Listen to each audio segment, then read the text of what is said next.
Para a Rota de Castela só existe uma alternativa, a nossa própria, ao longo da fronteira, em direção ao norte, até Castelo Rodrigo. São maus caminhos, disse o oficial. O senhor secretário não conhece aquilo. Pois não, mas não temos outra solução. E esta, ainda por cima, tem uma vantagem complementar. Qual, senhor secretário? A de podermos fazer a maior parte do percurso em território nacional.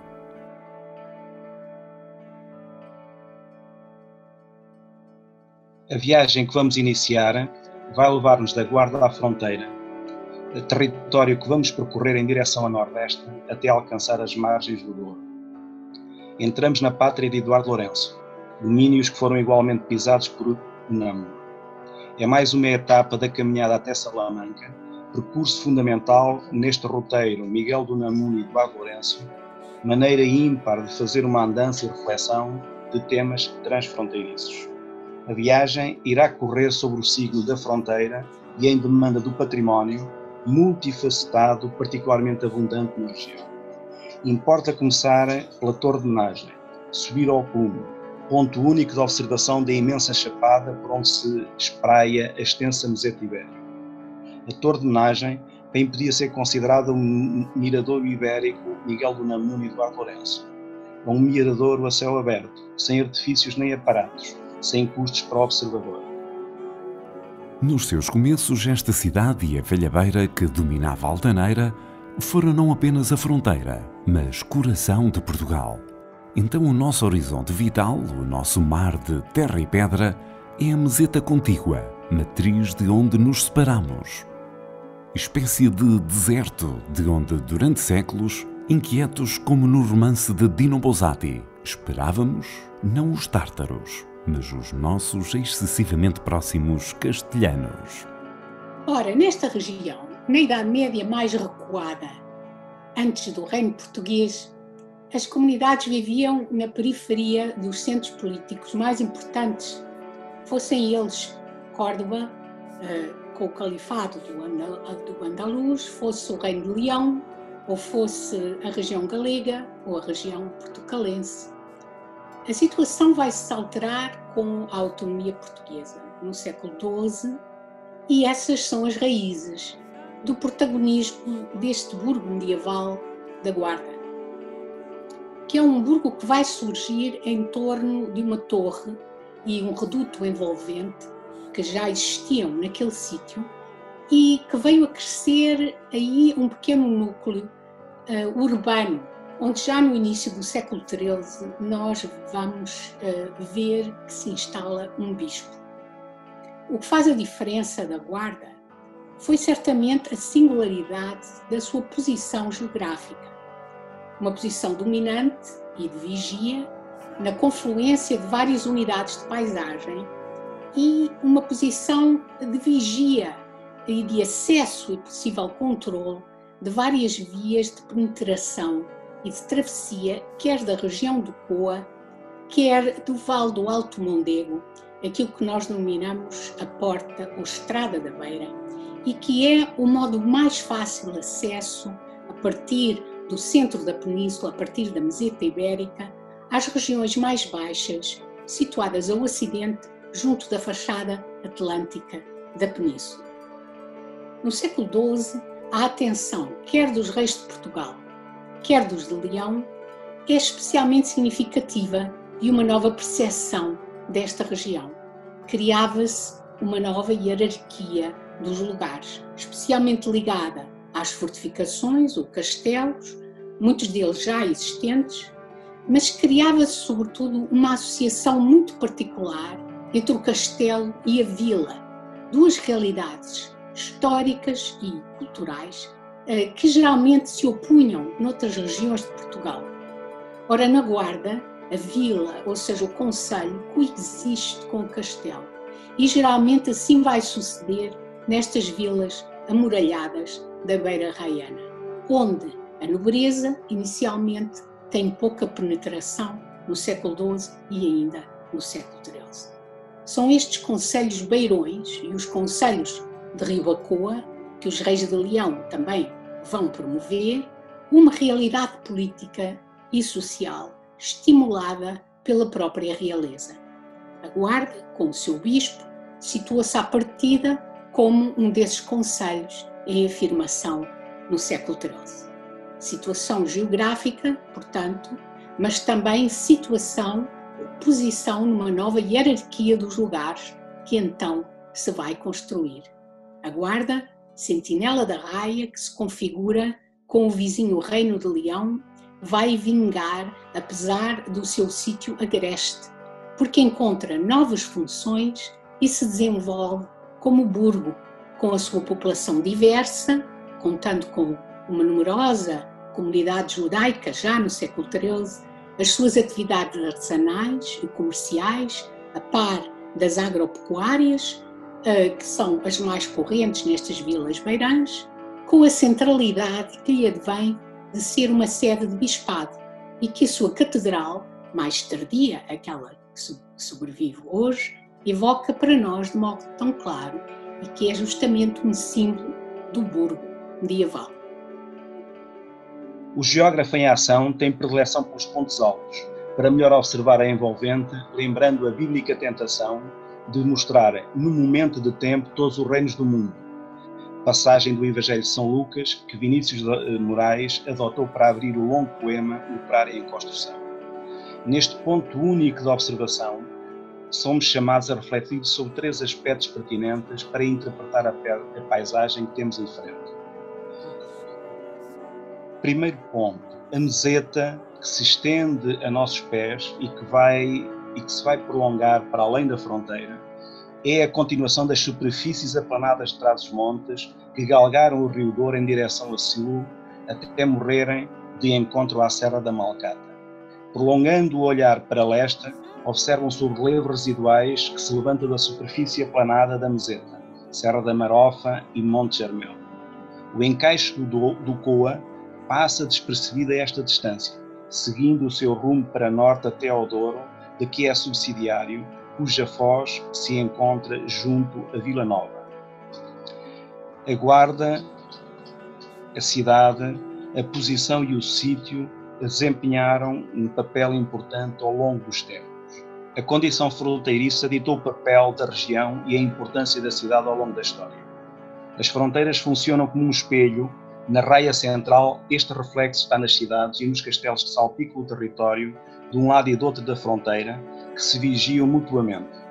A posição da Guarda determinou, pois, o papel da cidade, marca que ficou cravada no seu próprio nome e que justificou a sua fundação pelo rei povoador Dom Sancho. A sua função defensiva militar fez dela uma guarda avançada da soberania portuguesa que o tempo e os séculos ajudaram a esbater. A cidade foi-se adaptando ao sítio onde foi implantada, à topografia adversa, visível tanto na configuração do burgo medieval como da evolução urbana mais recente. Do centro histórico ao núcleo que se fundou junto à estação, quando o comboio chegou à cidade, no final do século XX, hoje o contínuo urbano desce da serra até ao vale do Rio Diz. A raia central, a fronteira do subdesenvolvimento, é outro tópico que pode e deve ser contemplado a partir deste local. Muito se podia falar sobre esta questão. O título que daqui nos remete é fundamentalmente para o livro que foi referido e que é, digamos, um clássico sobre a raia central. Vamos andar em torno da fronteira e do património no percurso que vamos iniciar. A partir daqui, num relance, avistam-se as terras de Ribacoa, terras de fronteira desde a fundação de Portugal. Dom Sancho deu foral à Guarda em 1199 e iniciou o povoamento da região, daí ter recebido o cognome povoador. O Tratado de Alcaniças, devido à estratégia defensiva de Dom Dinis, acabaria por integrar as terras de Alencoa na coroa portuguesa e fixar o limite fronteiriço quase definitivo em 1197. A fronteira entre Portugal e Espanha é, por esta razão, a mais antiga do mundo. Desde logo, há uma imensa paisagem cultural que daqui se avista, que se estende diante dos nossos olhos. Estamos perante um verdadeiro palimpsesto de onde, neste momento, ressalto 2 tópicos. Podemos ressaltar a toponímia, que é um dos reflexos de uma herança, um património intangível, porque testemunha a passagem de outros povos. Lembremos, por exemplo, de topónimos como Almeida, Almofala, etc. Mas também na toponímia está marcada, digamos, o próprio processo de povoamento. Lembremos, por exemplo, de topónimos como Póvoa, Aldeia, Vila, Quinta, Casal. O património construído, esse, irá sendo observado ao longo da viagem.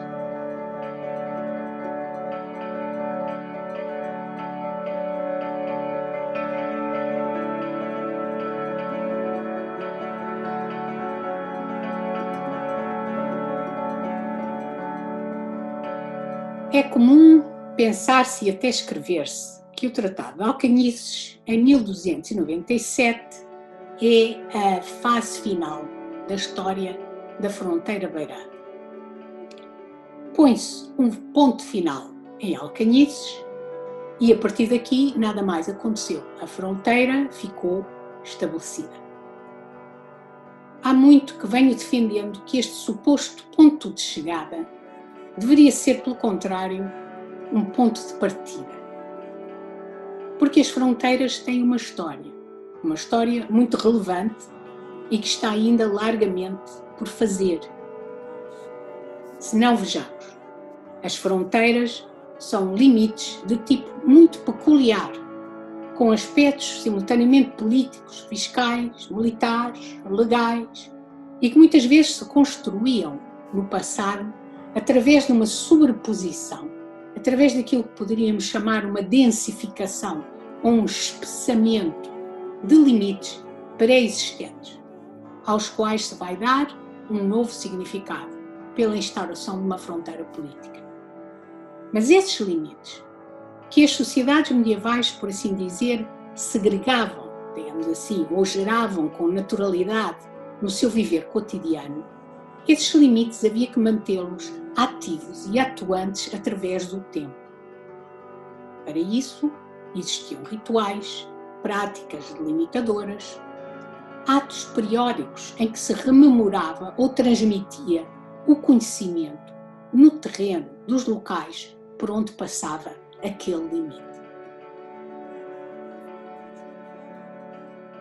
Sobreviveu nas declarações de uma testemunha do século XIV, registada no pergaminho, a memória de um ato como este, quando, diz-nos a nossa testemunha, os homens do rei chantaram um ferro no meio da ponte do Sabugal. E ele, a testemunha, viu, o texto diz, verter um vaso de vinho por lembrança daquele ato delimitador. Portanto, delimitação política pelos homens que o rei mandara, mas fica no local a memória de um gesto que é familiar, faz parte do repertório já conhecido daquela cultura, daquela sociedade. Nestas sociedades antigas, este tipo de práticas era essencial à sobrevivência de qualquer projeto de limite político, ou, se quisermos, à construção das fronteiras. Os reis de Portugal, desde o século XIII, e se não já antes noutras frontarias, mobilizavam as autoridades dos concelhos para visitar e até demarcar fisicamente com malhões, como se dizia, com pedras, com sinais inscritos na paisagem, em árvores, em rochedos, quais eram os limites do seu reino. E agora, consideremos, eram esses limites como as modernas fronteiras, medidos e representados em mapas? Na década de 1430, o rei português Dom Duarte fez uma investida diplomática junto do Papa num momento que lhe era favorável, tentando, por exemplo, fazer coincidir esses limites políticos do reino também com os limites dos bispados. Ora, esta região da Beira é justamente exemplar dos tipos de problemas que o rei argumentava na Cúria Papal que faziam dano às populações, porque os bispados tinham limites recentes, pois que tinham até sido transferidos de outros locais 200 anos antes, o bispado de Ciudad Rodrigo tinha sido transferido do antigo bispado de Caliábria e o bispado da Guarda tinha sido transferido da Idenha. E nestas transferências, que são no fundo refundações dos bispados, os próprios limites estiveram durante muito tempo em negociação, em construção. Ao contrário do que sucede em muitas outras regiões da Europa, aqui na Península Ibérica as fronteiras políticas dos reinos não podiam sustentar-se, não podiam, digamos assim, alicerçar-se nos limites dos bispados, das dioceses. Não, aqui na Beira, por exemplo, sucedeu exatamente o inverso. São os limites do reino que vão impor-se aos limites das dioceses.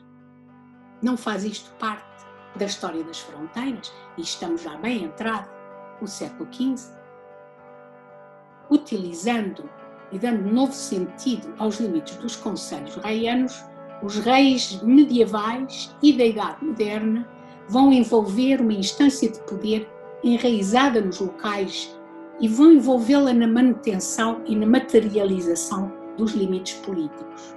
E este é um processo complexo, porque envolve também a complexidade vital das relações de vizinhança.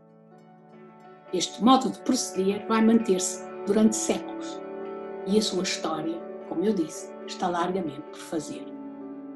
O modo como as comunidades percepcionavam e negociavam estas realidades no dia-a-dia é uma perspectiva de análise essencial. A construção das fronteiras implicou também, e estamos a falar apenas para o período anterior ao século XVII, um lento construir dos limites fiscais do reino. E também aqui, outra área produtiva para o nosso inquérito. Para já não falarmos, como sugeriu Orlando Ribeiro, os efeitos profundos e duradouros que foram trazidos pelas longas guerras da independência portuguesa, as chamadas Guerras da Restauração, no século XVII, e por aí afora. Num livro recente, publicado em 2015, a historiadora Tamar Arzar refletiu sobre o modo como estes processos de construção das fronteiras se influenciam e como as fronteiras no século XVII e XVIII se construíam em simultâneo, de um modo paralelo, nas sociedades coloniais da América do Sul e nas sociedades ibéricas. Como eram essas fronteiras do passado? O que é que no século XVII determinava o ser súbdito de um rei ou de outro? Como essa identidade, de certo modo, era construída ou fabricada através dos processos de construção das próprias fronteiras. Como continuou a haver, e é o caso da Beira também, populações durante muito tempo que migravam ou se movimentavam, se moviam por entre essas fronteiras. As fronteiras têm história. Não basta repetirmos que, afinal, elas estão no mesmo lugar, desde os finais do século. El itinerario que vamos a realizar por la raya fronteriza supone un acercamiento a los paisajes de la raya seca y de la raya húmeda, que es una continuación del planalto beirao portugués y que de alguna forma nos introduce ya en los paisajes de la Penillanura, que son limítrofes con Portugal. Esta zona fronteriza tiene una larga historia, está llena de cicatrices que han quedado como testimonio de las relaciones de España y Portugal a lo largo de los siglos, y esas huellas quedan muy bien marcadas, por ejemplo, en las fortalezas históricas de uno y otro lado, y concretamente en Ciudad Rodrigo, donde encontramos una de las ciudades pequeñas históricas que resume esas relaciones en un medio urbano. A medida que avanzamos hacia el este desde la frontera, entramos en lo que denominamos el Campo Charro, que nos deja atrás las montañas del sistema central, como la Sierra de Francia, la Sierra de Gata, que enlazan con el sistema central portugués y la Sierra de la Estrella. Estos ejemplos, que son fundamentalmente históricos, nos presentan una mirada más actual cuando nos acercamos a las comunicaciones modernas y que tienen en la Nacional 620 o en la autovía E80 un ejemplo de las viejas relaciones entre España y Portugal o de las nuevas relaciones con Europa a través de esa gran vía de comunicación que es la E80.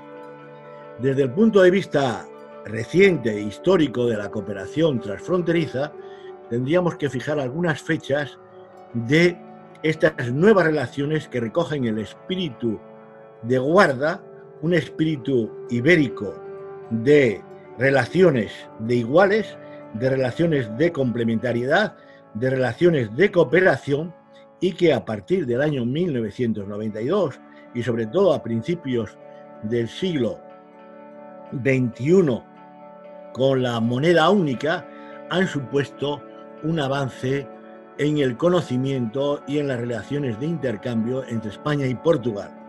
De alguna manera, estamos asistiendo en estas fechas, con el problema del coronavirus, a un laxo en esas relaciones al tener en estos momentos una gran parte de relaciones entre España y Portugal detenidas y que esperemos que pronto renueven de nuevo esa cooperación e ese intercambio vivo entre ambos lados de la frontera.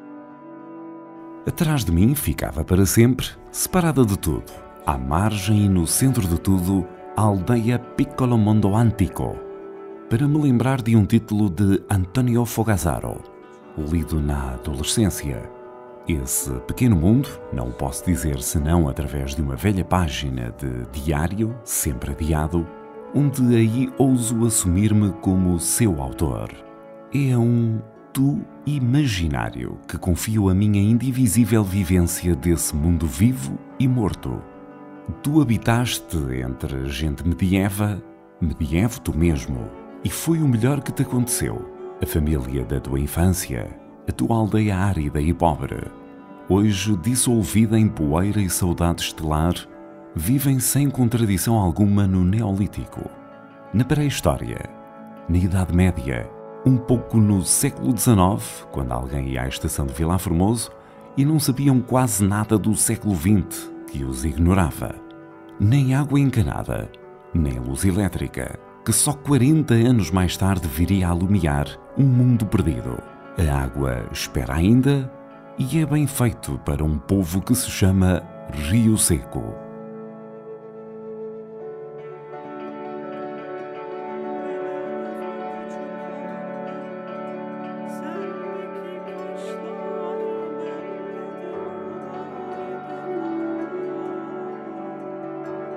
Os castelos desta região interior da Beira são, para muitos de nós, um modo de imaginar a Idade Média.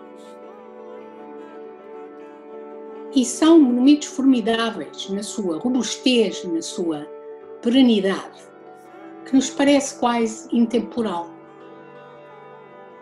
Se olharmos num mapa para a sua distribuição no espaço, vemos como os castelos se perfilam de um lado e de outro do rio Coa, esse rio que serviu de delimitação territorial durante séculos, à escala comarcal, mas não só. Surgem na Idade Média os nomes para estas terras: Beira, Ribacoa.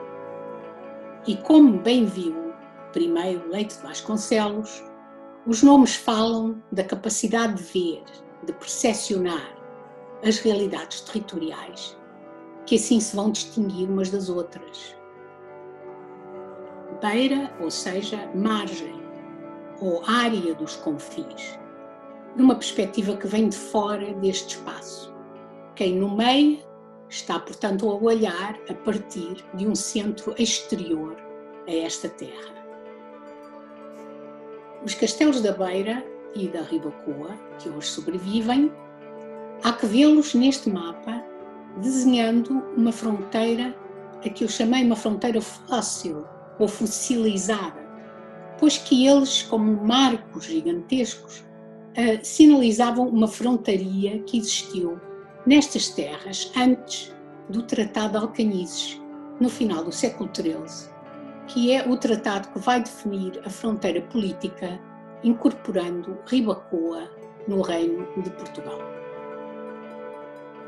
Mas os castelos da Beira não podem ser interpretados de modo unívoco e, afinal, empobrecedor, unicamente como elementos daquilo que podíamos designar uma paisagem nacional, ou seja, unicamente no quadro de uma definição dos limites políticos dos reinos medievais e mais tarde dos estados monárquicos do Antigo Regime ou dos estados-nação que lhes vão suceder.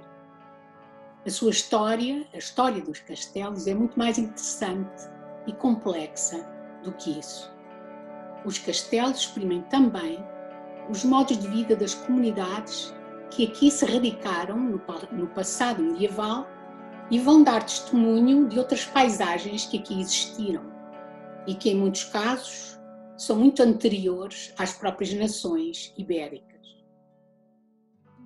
Por outro lado, os castelos têm de ver-se na sua permanência no tempo. Até eles se tornarem monumentos no século XIX, no século XX, até eles se tornarem nos monumentos de hoje, os castelos estiveram presentes na vida das populações desta região de muitas maneiras diferentes. Alguns foram desaparecendo, outros foram demolidos ou transformados ao longo do tempo. Abandonados, muitos resistiram e tornaram-se nesse suporte material de diversas narrativas que dão conta do passado. Portanto, a sua significação tem que ser desvendada por cada geração.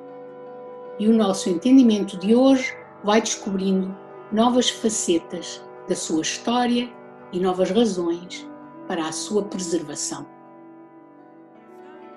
Esta região é fértil em vasta bibliografia e vastos escritos que de alguma forma nos podem introduzir na leitura do território. Sem nos alongarmos em demasia, citava apenas pode ser duas ou três referências fundamentais, que são duas obras de José Saramago, de momentos diferentes, que nos dão uma boa introdução à leitura deste território. Por um lado, A Viagem a Portugal, que é um livro que ele edita em 1981, e outro fundamental, porque é um itinerário que percorre esta região, iria de sul para norte, que é A Viagem do Elefante, que é o penúltimo livro que Saramago publica, em 2008, publica em vida. E isto é apenas para referir o seguinte: aqui estamos perante uma realidade, mas também ficção, entre o simbólico e o imaginário.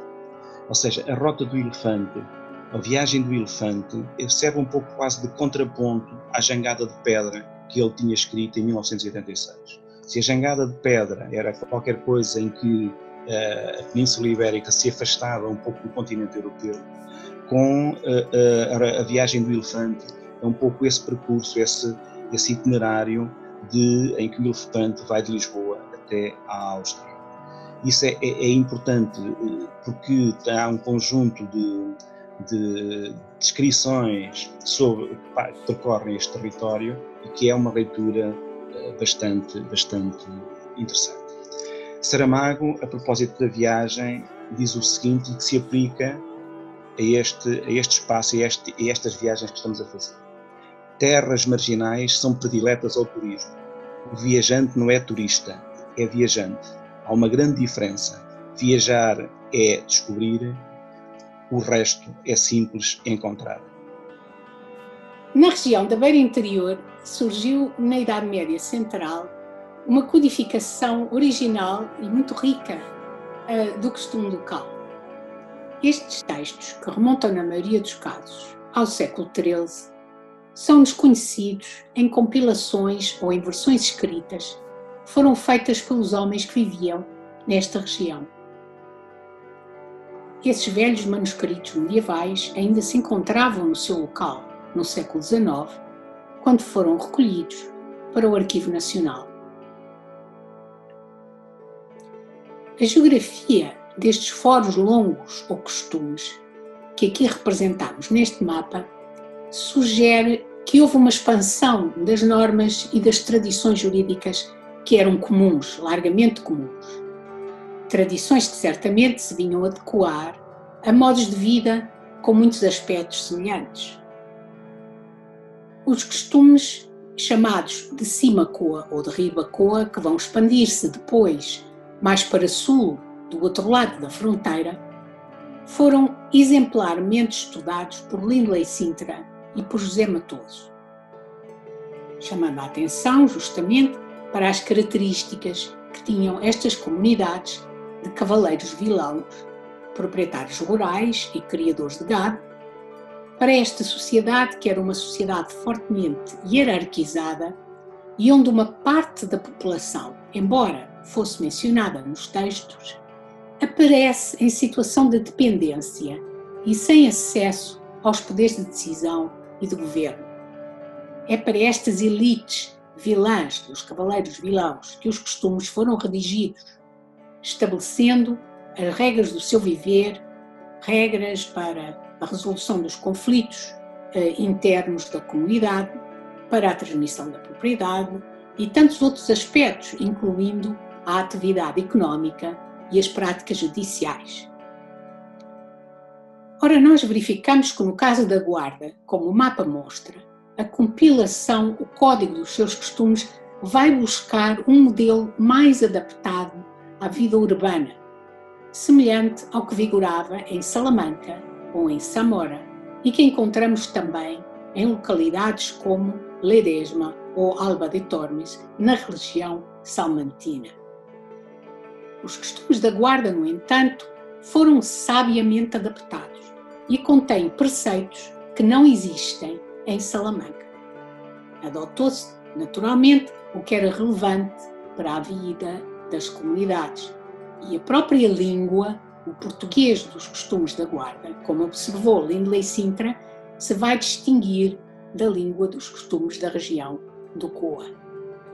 Há, assim, pontos em comum nestas urbes medievais, leonesas e beirãs.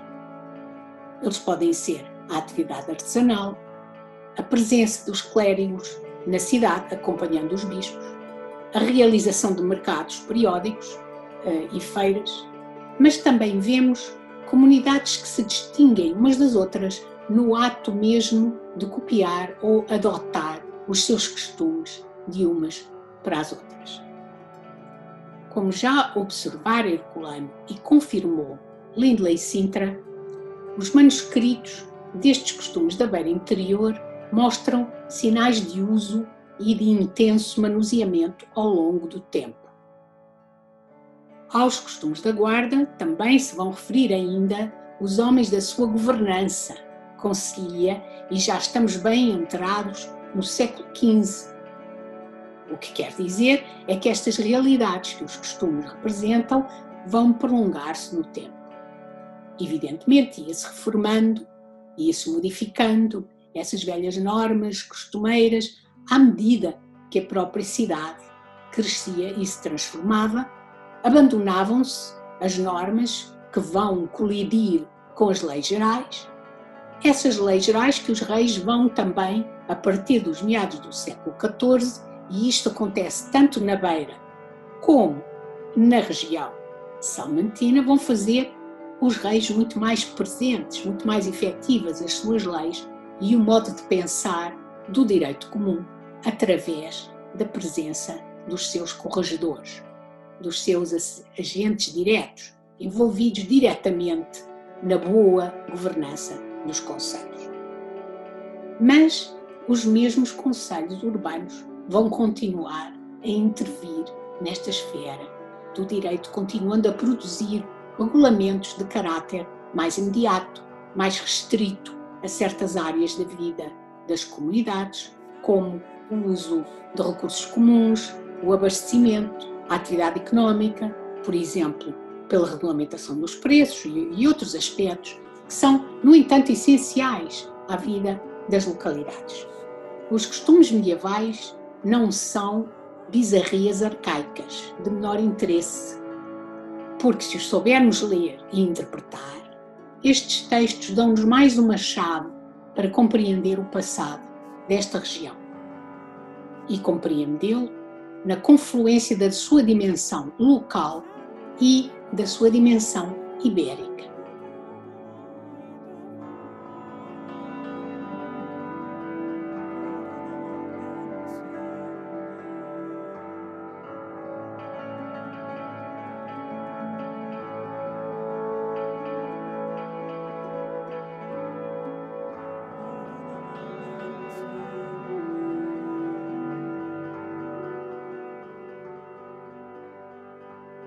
Uma das questões que mais tem preocupado o Centro de Estudos Ibéricos ao longo da sua história é a das relações entre o território, as paisagens e o património.